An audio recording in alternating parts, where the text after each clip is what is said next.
morning, everyone, and thank you for joining us for today's stakeholder call to discuss the EDM Access Charge Revised Draft Tariff Language. My name is Isabella Nicosia, representing ISO Stakeholder Affairs, and I'll be facilitating the web conference today. Before we get started, just a couple housekeeping reminders.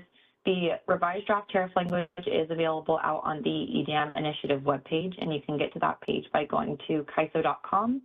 Then under the Stay Informed tab, you'll want to click Policy Initiatives. That will take you out to our main initiative landing page, where you can search up the EDM Initiative webpage, and then the revised draft tariff language is one of the very first items posted there on that initiative webpage. As usual, today's call is being recorded. The recording is for informational and convenience purposes only, so any related transcription should not be reprinted without the ISO's permission. If you need technical assistance at any point during today's call, you can send a chat to the event producer. Our event producer today is Silas. We will be pausing for questions and comments today, so if you connected to audio through the computer using the Call Me option on WebEx, you can raise your hand by selecting the raise hand icon, which is located just at the bottom of your WebEx screen. If you dialed in separately to the web conference, you'll need to press #2 to raise your hand. And then just a reminder for everyone joining us today to please remember to state your name and affiliation before asking your question or making your comment, just so we know who the question or comment is coming from. And then you can also send your question or comment through the chat directly to me. Again, my name is Isabella Nicosia, or you can send it to all panelists, and we'll monitor the chat for the group as well today. So for the agenda, in just a moment here, I'm actually going to turn things over to John Anders from our legal team to just give some introductory remarks. And then we'll turn things over to Bill Weaver, also from our legal team, to walk us through the revised draft tariff language. And then we'll turn things back to John Anders at the end of the call today to go over next steps.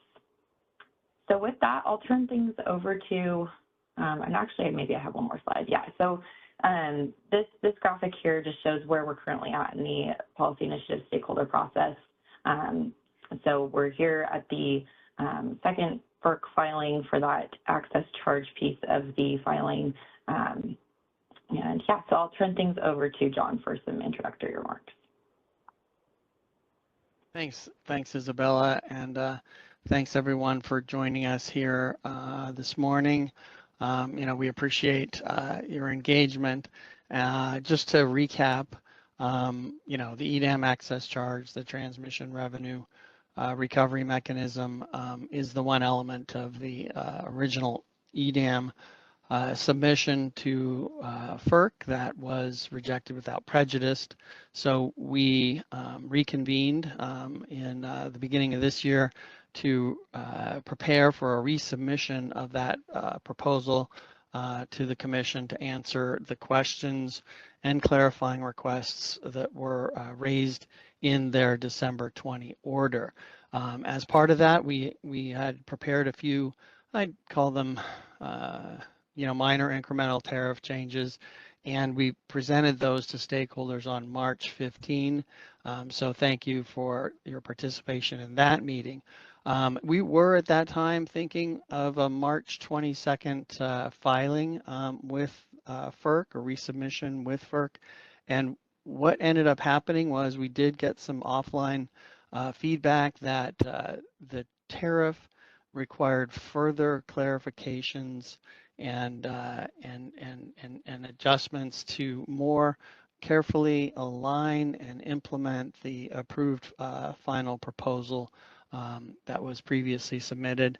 I think, with people's focus more closely on this, following the order and the request for clarifications, they just identified some areas that got us thinking a little bit further, and so we deferred the filing to further update the tariff and then make the filing at another date.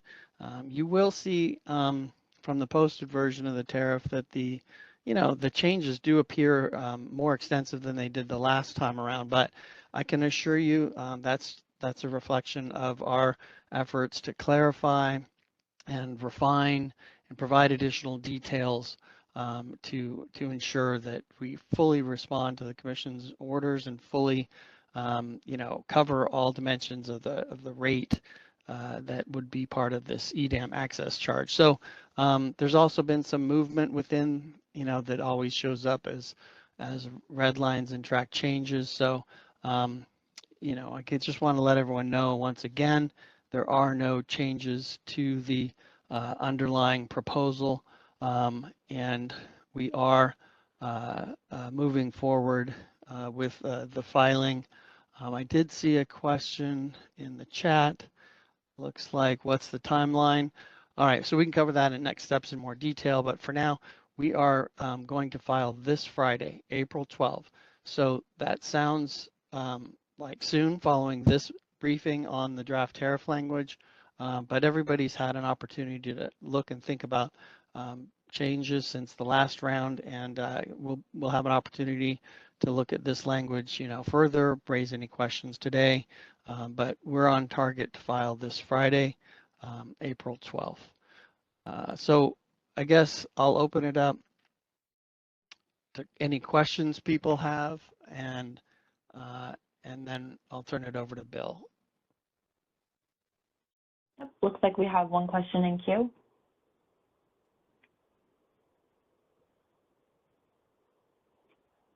Silas, could we unmute the SRT line? CPUC. I unfortunately am double booked this morning, and I wondered, and therefore have to drop off at 9:30.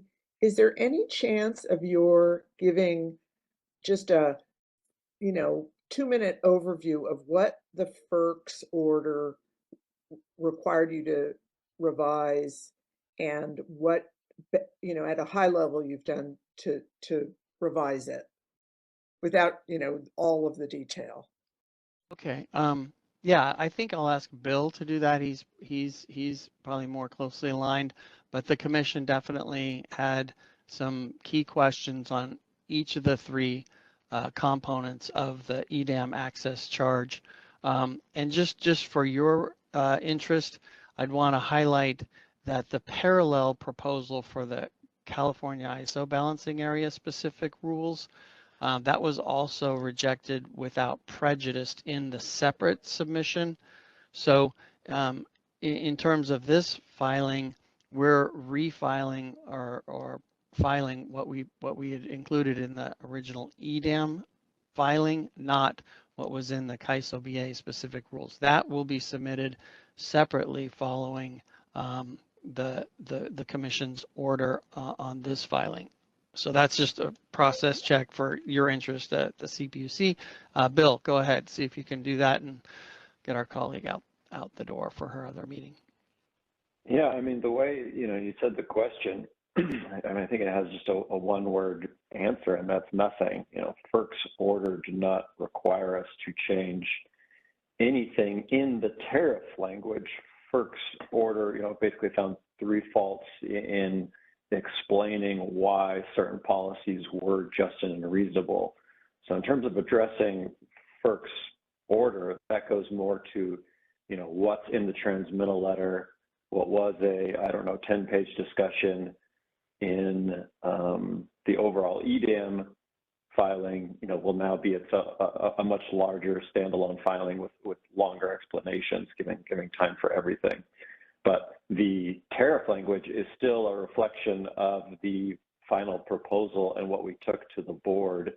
There are no, we didn't re-stakeholder anything or reopen this, so nothing has changed there. Everything is still consistent with that final proposal.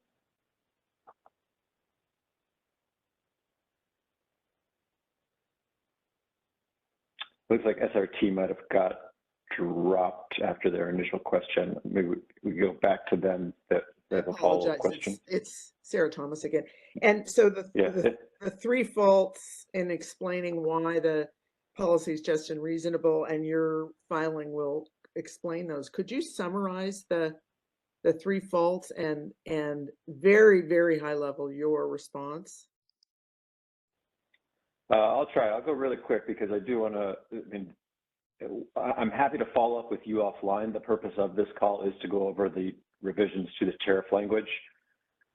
I mean, first, FERC wanted us to be more clear on whether this was a transitional item helping EDAM entities, EDAM transmission owners transition into the EDAM, or whether it was transitory, in that it was proposed as a temporary mechanism, and we intend to clarify that it is as permanent as anything else in the EDAM, which is to say, we will continue to look back at it and enhance as needed as we do, EIM, the CAISO tariff, anything else. But we do need it indefinitely as each transmission owner comes into EDAM over the years.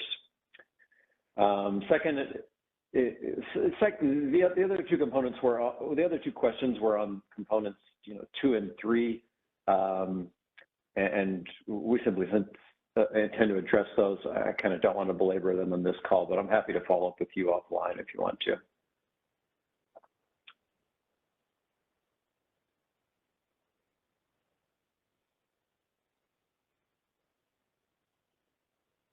Okay, can we move to Todd Ryan? Good morning, Todd Ryan with Pacific Gas and Electric. Section 3326.6, the 3-year review, is that a new section? Regardless, I strongly support it. Thank you. Yes, and as we go, I can start going through these. I'm going to go my intent is to go quickly through those revisions that are mostly just precision in wording, but focus more on, I think, what is actually new to the tariff, which includes the tariff required 3-year look back. That was discussed in the final proposal, but we had kept that out of the tariff before. Now it's in. So yeah. Thank you. And could someone let me know if there are other questions before we want to proceed going through this?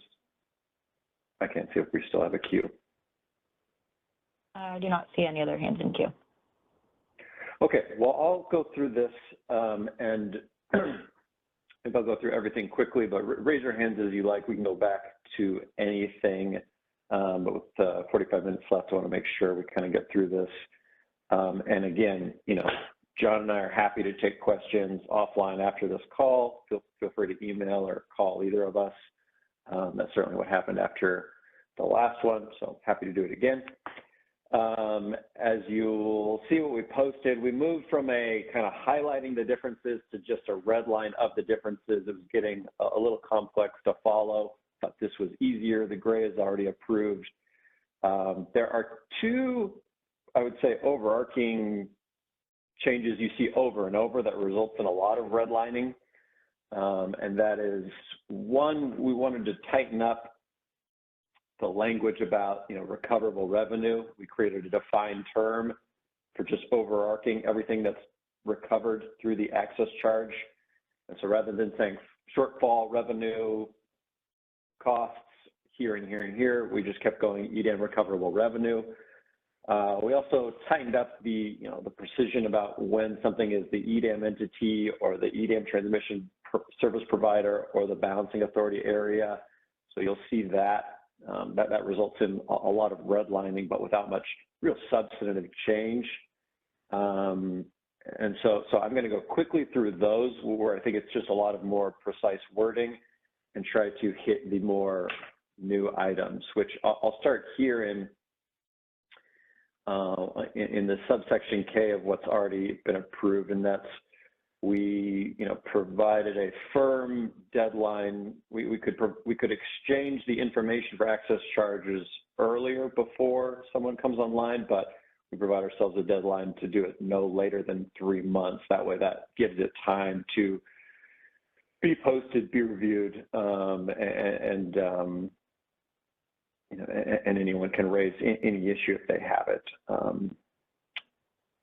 So moving along, again, see, you're just seeing some tightening up on the terms. We've also, as John alluded to, this filing is about the EDAM access charge, and perspective, Western EDAM entities and how they will allocate their costs with benefits throughout the EDAM. Separately, we'll have the ISO BAA filing, which deals with the tariff provisions on any historic WAC recovery. But we have this, so you're not seeing the ISO BAA revisions here. I think this would be the exception, just memorializing what I've just said, that will come in another section, but it'll be consistent with this EDAM structure as well. Moving down, you also see more kind of precise language about how the true-up works, how the components, go into the true-up and what is all getting trued up more precisely. No real substantive changes here, more terms, more kind of precise language. Again, this is on the calculation of the dollar per megawatt hour rate. Here again, no real changes to the true-up, just a more robust explanation with precise descriptions of what's happening, that it is the EDAM transmission service provider, really focusing components 1 and 2 for their actual sales versus projected sales of the eligible products, and also any difference between the CAISO's collection for the charge and what was projected for the charge, just as we have with the CAC balancing account now. Component 1, again, you're just seeing terms getting caught up more precisely. Talking about the 3-year average here with no real substantive changes. Just a more formulaic description.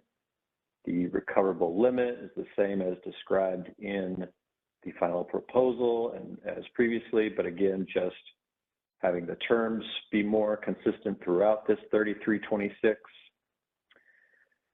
Component 2, no real substantive changes. We did, give a subsection for each of the 2 component 2 elements, being the new transmission from expired legacy contracts, clarifying that, anything covered here would not be covered in component 1.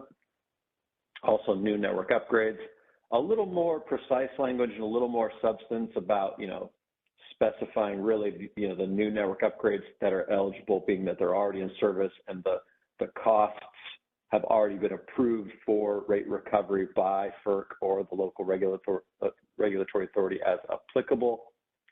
Not a substantive change, just memorializing that in the tariff, reflecting that, they're going to have this baseline of recovery based on the ratio that was set out. But again, it's still within its kind of a component 1 look back of what are your actual sales versus projected sales on the eligible costs for that new network upgrade, and a little more precise language about then how that feeds into the true up. No changes here. I will note too, if you're having any problem seeing, WebEx allows you to zoom in and zoom out yourself at the top of your screen. But of course, this is all posted online as well. And again, component 3, no substantive changes, just again, more precise language using our EDAM recoverable revenue term, referring to the transmission service provider. We did note that unlike a lot of the rest of the charge, which is settled all the time, every day in the EDAM, the component 3 is measured on a monthly basis in terms of whether it's in excess of the net transfer.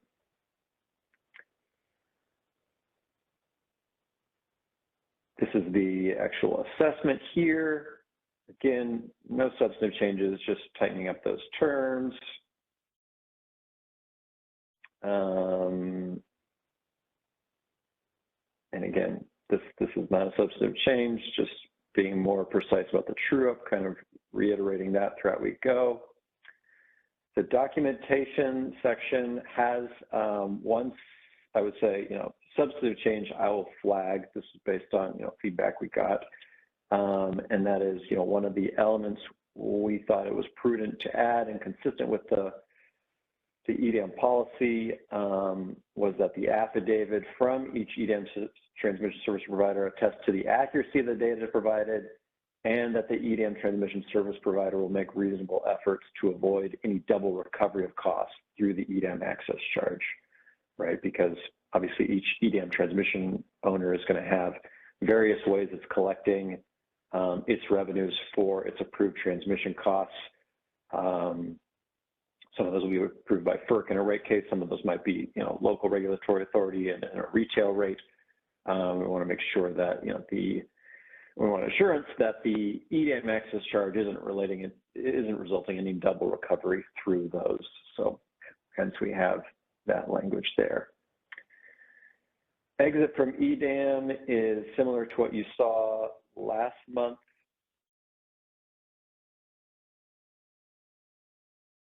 And then as I think PG&E noted, we have now included the 3-year review within the tariff language, although that was in the final proposal. This simply memorializes the fact that we are committed to review this holistically at the 3-year mark to ensure it's working, there aren't any externalities, and that everything's going well. Of course, we will continue to review the EDAM access charge probably indefinitely, and especially as each transmission owner may join EDAM and have an impact on that cost and benefits allocation. We want to make sure that's always working as to ensure it's just and reasonable. So that's it. It's a kind of a lot of redlining, but for not a significant amount of substantive change. But I'll pause here to see if anyone has any questions.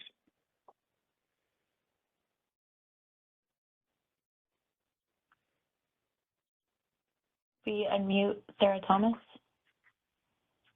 Thank you. Would you go to the 33.26, the intro, where it says the CAISO will adopt provisions in Section 26 to implement the EDAM access charge that are consistent with the provisions in this Section 33.26. When Section 26 is the transmission access charge, I believe. When and how will that Section 26 process happen? Yeah, that's a good question. Yes, you're right. Section 26 of the tariff is a TAC. I see John's come on, which is great because I was going to punt to him anyways. John, you want to take that one? No, yeah, that's right, Bill and Sarah. Section 26 is the access charge, and specifically in Section 26.2, we included how the 3 components of the EDAM access charge would be, recovered and allocated amongst the transmission owners within the CAISO balancing area, and all of that was part of the what we called the CAISO BAA specific rules proceeding. Everything else was recently accepted by commission order, but that Section 26.2 was rejected without prejudice based on this also having been rejected. So here, what we heard was, some concern because in those 2 filings, the BA rules were submitted after the EDAM rules, but they were pending at the same time. Here, we thought it prudent to wait until we receive a commission order before resubmitting that provision, CAISO BAA rule for the access charge implementation. So what we've done here is to kind of connect the dots, bridge the gap, and make sure that everyone, was comfortable that we would have our provisions. And, this is consistent with the framework and structure of the CAISO tariff as it relates to EDAM and other, EDAM entity OAT rules. When there's specific rules in their tariff, they put it in their OATs, and when there's specific rules in our tariff, we put it in a different section, and in this case, of course, the appropriate section is section 26. So we will be resubmitting that proposal consistent with prior board approved policy.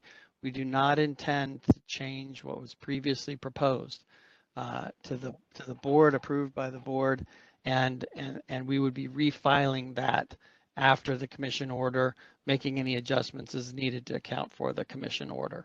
So does that help, Sarah? Yes. Thank you.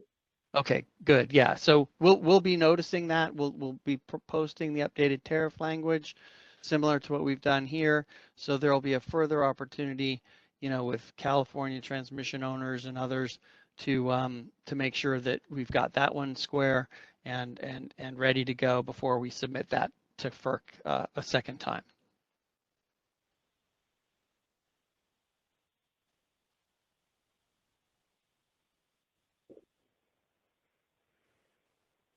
Okay, thank you.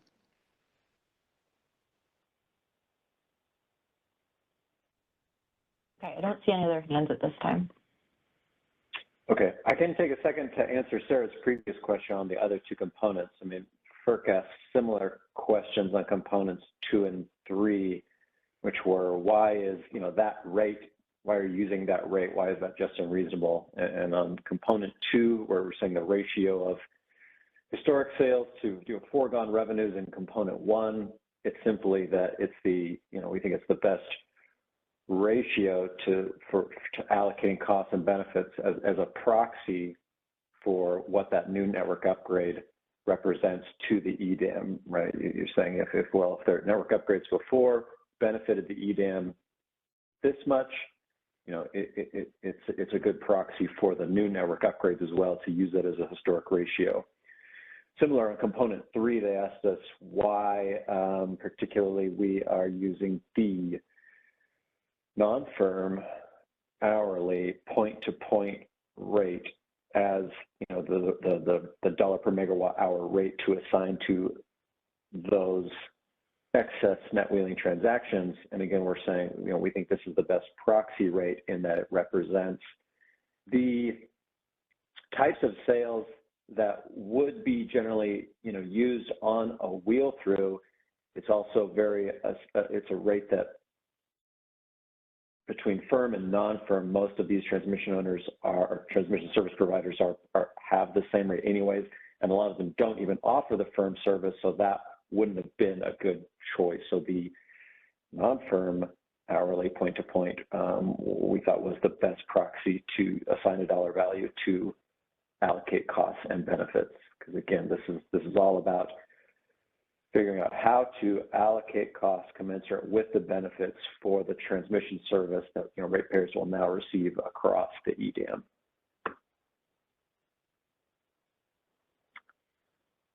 But I'll give a last call for questions on the tariff provisions, and otherwise, you know, remind everyone that John and I are available. If you see something, say something, and reach out to us. We're happy to take your call or email up to Friday when we plan to file. Yeah, thanks, Bill. And I think I can do a quick sort of recap here. And, you know, I'm going to start just by, you know, sort of expressing, you know, a little bit of apology that we're presenting, you know, these changes, you know, today and planning to file Friday, but also a reminder, this is not the first, you know, time we've visited, you know, this with you or revisited this with you. Of course, it's been through the original policy approval and FERC filing, and then, you know, of course, we were with you on March 15. You know, we've had our open door opportunity for any input clearly through March 22nd when we previously intended to file, and you know, now we've really sharpened our pencils, we think, and really tried to focus in on this design and this proposal and this rate and the mechanics of it really, and we hope that the presentation of this when we do file with the commission will make it all much more clear to everyone's understanding. We'd of course like to hear from you if you do have concerns, before any submission to the commission, so we can hopefully answer any questions. But that opportunity will remain open, of course, throughout the proceeding. You can always reach out to us if you have questions before you submit any comments, or clearly if there's something you're wrong and we're going to scrub this tariff language. This was just a comparison version to the prior version, so you do get some errors with that. So we are scrubbing this down for the filing, making sure we get everything right. But we're really resubmitting or proposing in a new docket. It's a new 205 filing, what was previously approved and accepted by the governing body and board way back in February of 23. So here we are, and we look forward to any input you have. And I'll give it one last call for questions. And again, thanks.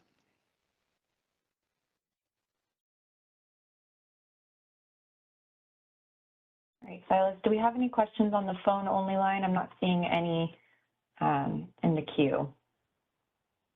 No questions on the phone only line at this time, no. Okay, great. And then before we wrap up, I just have a couple of save the date reminders for the group. So the ISO will be hosting the California New Resource Implementation stakeholder meeting on May 1st.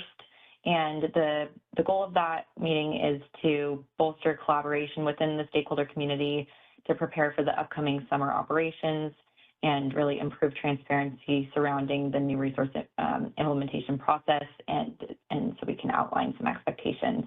But if you plan to attend that meeting in person, just a reminder to please register by end of day April 26th.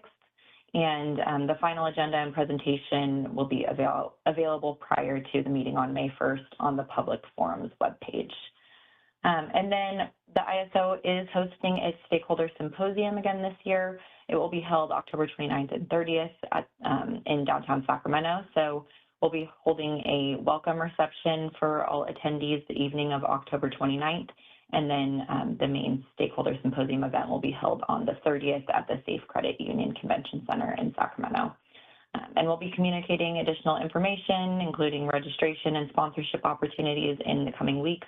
So stay tuned for that via a notice in the ISO's daily briefing. But if you have any questions on the symposium, please reach out to us at symposiumreg@CAISO.com, and we'll be happy to answer any of your questions. But with that, that concludes today's stakeholder meeting. Thank you all for joining us, and have a great rest of your day.